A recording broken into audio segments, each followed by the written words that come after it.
What comes into your head when you think Minecraft?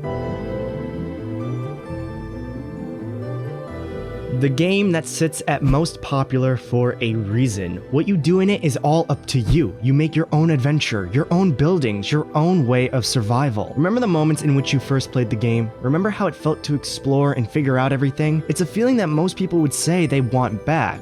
So what if I told you there was a way?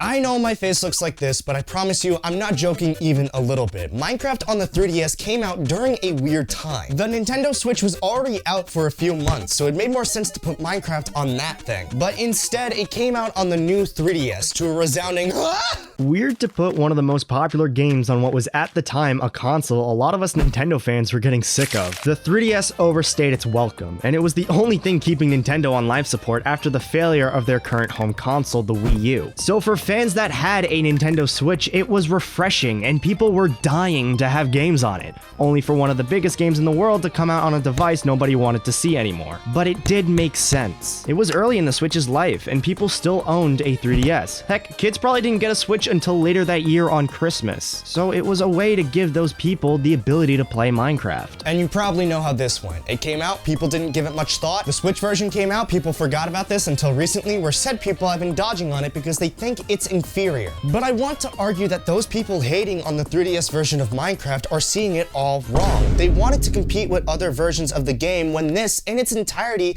is completely its own thing. When Minecraft was first coming to consoles, it wasn't the original version, not even close. It was remade from the ground up with new features and quality of life improvements. This carried up until Windows 10 Edition came out and became known as Bedrock Edition, a standardized way to play Minecraft across all devices. It sounds great on paper, but when you think about it, it's as good as an idea as breaking your own thumb.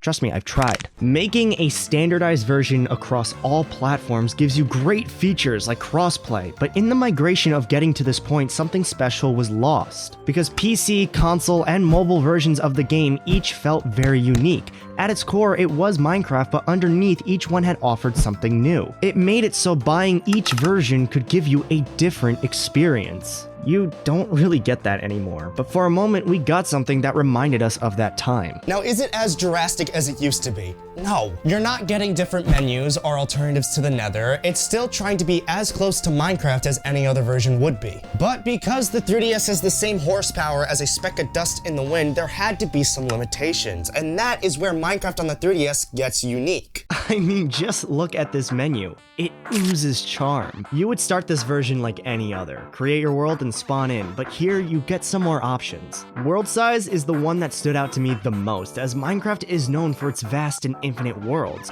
What would the game play like without that? I opted for a small world because it's not about the size, it's about how you use it.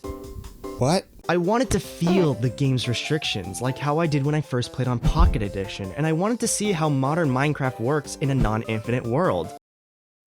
And it was just how I remembered it. The world just stops, leaving you in your own little sandbox to do whatever you want in. Finally, I could build my social security number in a compound space for all to see. What is also unique here is the map on the bottom screen, showing you the world fill out as you explore it. It's a nice addition, as it helps you better recognize landmarks when it comes to exploring. It's a quality of life change, and I often see people talk about these changes as if they're a negative thing. But think of it this way, a smaller world means you have to be more creative in your choices when it comes to building, mining, or even combat. And that map on the bottom screen aids in being an explorer when you're roaming the world. Yes, it's different.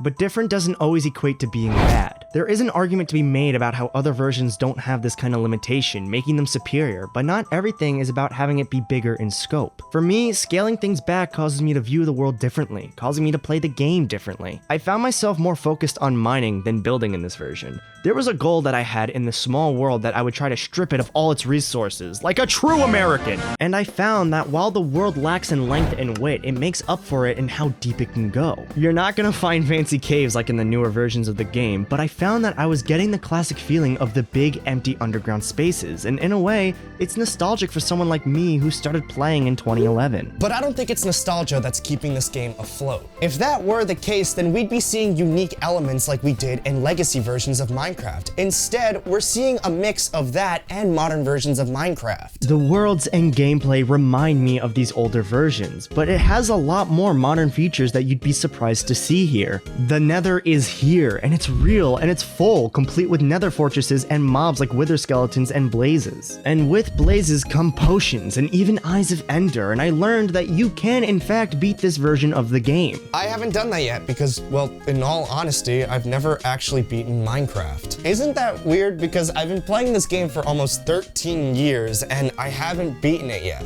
But there is a good reason for that. Minecraft for me as a child was hard. I have constant clips of just constant death. I was playing on a 2011 MacBook Pro my parents got me for video editing, and I spent a few good years playing with a trackpad. The older I got and the more sophisticated my setup became, I didn't really play as much. The game got predictable, and if I did head into the end, well, it was with friends on a server, not so much by myself. It's actually rare if I play Minecraft by myself nowadays. And I guess a part of me has just been chasing that feeling I got when I played the game for the first time. With the games I played growing up, it wasn't like any of them to throw you in with almost no instructions or built-in guides to get you started to the game. I would often make new worlds before getting anywhere in my old ones because there's a feeling that I got with this game that no other game could give me. And even though I've played enough Minecraft to understand all of its fundamental mechanics, starting my playthrough on the 3DS gave me this feeling of the unknown. I spawned into my world not knowing what I would expect. I saw things I wasn't expecting to see, and in a way, I felt how I did when I first played the game back in 2011. That is such a magical feeling. I think what helped is the fact that I never played Minecraft like this before. I never said that this version of the game was perfect, it just made me feel like a young, impressionable little boy again. And I know other Minecraft YouTubers who would love to hear that side of me. The 3DS was really not designed for first-person games. This nip-slip of an analog stick just never felt right for the occasion. It's not like a traditional analog stick, where you're moving it on an axis and the game responds to that. It's more touch-sensitive. Once you put your thumb on this, any minute movements get registered, and it often feels bothersome and sticky. It's hard to describe. Even playing on an emulator doesn't do it justice. The best thing I could compare it to is trying to use a ThinkPad nub to play the game. The game also goes against my natural feelings sometimes. Inventory management is a nightmare because first of all, the menu blocks your view completely. Other versions of the game still allow you to see out of your peripherals, but here, if you're attacked when moving your shit around, you won't see it coming. Yeah, let me check. I think I have gum in here. You also can't drag your items around the inventory. You have to select and then select the spot that you want to put it in. That doesn't feel great. In fact, it feels the opposite of great. It feels gradient. I don't know. The game itself also just doesn't run great. In my time of playing, I had the game crash on me multiple times, lag spikes galore, and in fact the game almost never ran at 60 frames per second. There were some graphical glitches, and the worst offender, autosave. Autosave was a pain back in the day. I remember playing split screen co-op with my cousins, and every time that would pop up, we'd get a snack or something. But autosave on consoles happened every hour or so. But on Minecraft 3DS, every 20 minutes. Minecraft is not a game that's fun to have interrupted, especially on a handheld device. Pocket Edition wouldn't even do this sort of thing, and it's really annoying when you're playing. Imagine having what you're doing being interrupted by something completely nonsensical. I can't even do a joke here because YouTube removed the ability to manually place mid-roll ads. Speaking of which, this video is sponsored by... This is a hard version to play. It can get uncomfortable very quickly no matter what you are doing. Why is that cloud blue? While it has a lot in common with modern Minecraft, it also is a bit different. Terrain generation is odd. The overworld looks alright, but the nether feels oddly claustrophobic, but that might also have to do with the render distance being so low. Mobs also tend to gang up on you very quickly, and it's hard to get out of. While you do deal additional knockback damage to make up for this, trying to turn tightly to attack multiple mobs at once gets cumbersome, and it really does make me appreciate Java Edition's combat options. And the more you play it, the more you feel its quirks. The magic of your first time playing does wear off eventually, and what you're left with is something that you probably wouldn't pick up again because there's other options more readily available. So, why? Why defend a version of Minecraft that is so hard to play, has issues galore, and was even discontinued within 2 years of its release? Well, it's because this was somebody's introduction to Minecraft.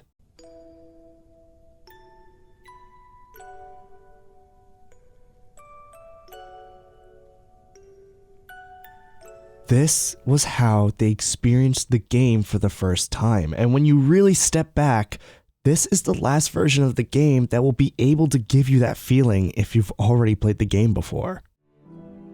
Going into this with an open mind, I was not expecting to have that sense of wonder. I was fully ready to not like it at all, but as I continued, I discovered new things, something that modern versions of Minecraft haven't been able to give me for a long time. It made me realize that the core of what made Minecraft so special was the fact that it was the unknown. It's safe to say we've all played a version of Minecraft before. No matter what device or version of the game it was, one thing remained the same. You never knew what to expect when going into it. That time I played on Pocket Edition, that time I played it on Xbox, and the time I played it on PC, they all had something different to offer, and each time I had to learn and discover everything about the game. Nowadays, every little thing about the game is told to you before the updates are even released, and it's causing people like me to lose spark in the game because that magic of discovery and adventure is now gone. How can I be excited for things when I know everything about it before I even get to play around with it? I think it misses the point of what made Minecraft so special. A game in which you're put into a world and just have to figure it out for yourself. The amazing accomplishments I felt when I built my first house, crafted my first tool, and mined my first ever diamond gave me this feeling that no matter what I can do, I can figure it out, and from there it all expands. To modding my game, to creating games within it with friends, new servers, new houses, a game in which I can make it my own every time I play it. It's no wonder why I recorded my times and posted them to this website, a website I grew up watching with a game I grew up playing.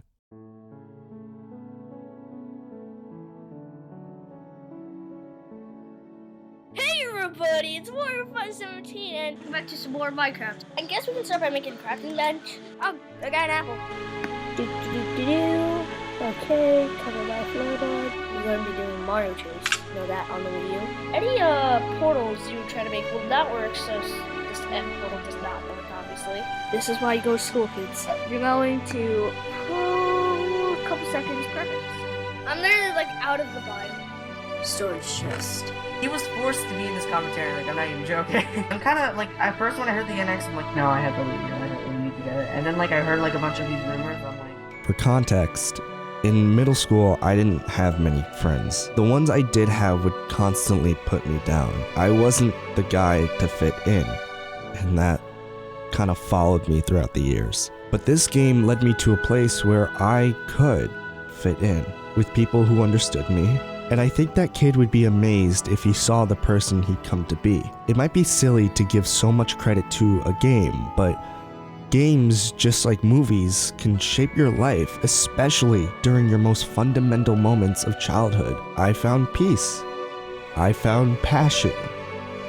I found home. And it's from these moments that I've been shaped into the person I now am. So I really do hope he'd be proud of me. And if there's any other version of this simple, yet beautifully executed game that can do that for anybody else, then how in the world would you ever expect me to call it the worst version of Minecraft? Hell, I wouldn't even dare to call it bad, because at the end of the day, it's still, and always will be, Minecraft.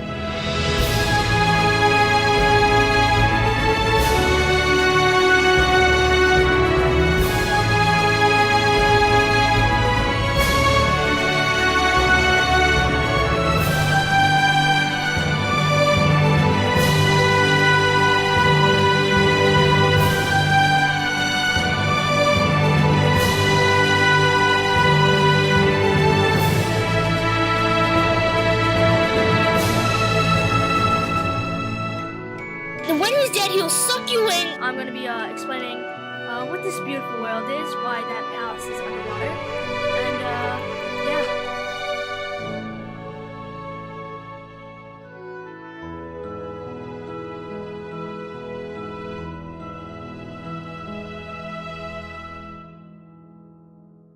And believe it or not, you can beat this version of the game. And I think for the first time in my life, I'm going to do it legit. I mean, this version of the game does have the elytra and everything, so it'd be cool to experience that on the 3DS. So the end portal can spawn in broken, causing you to miss out on a very big portion of the game. I missed my sister's wedding for this!